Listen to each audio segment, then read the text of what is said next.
Dune, Part 2 is shining yet again during its third weekend at the domestic box office, hitting an important milestone. The movie is a sequel to 2021's Dune, which adapted the first half of the iconic science fiction novel of the same name by Frank Herbert.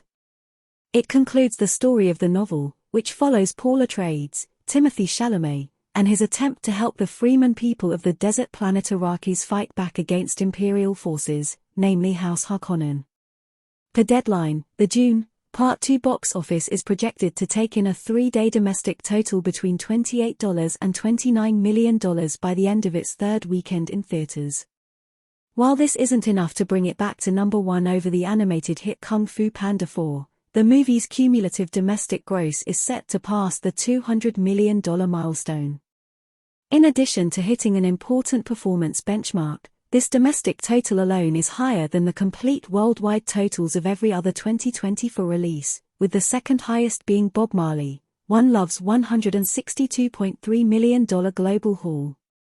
Dune 2 is pulling even further ahead of the original.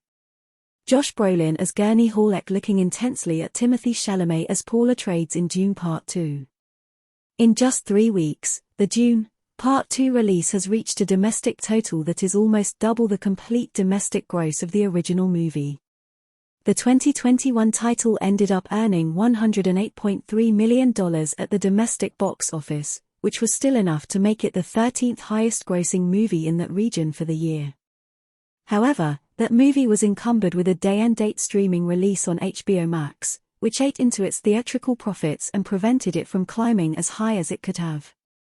That release complication likely explains why Dune, Part 2's box office opening of $82.5 million almost exactly doubled the previous movie's $41 million debut.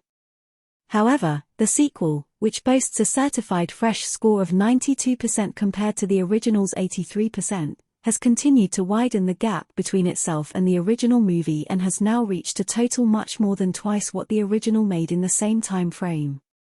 Below, see how the movies, and their widening differences, compared during the first 3 weeks of their respective runs.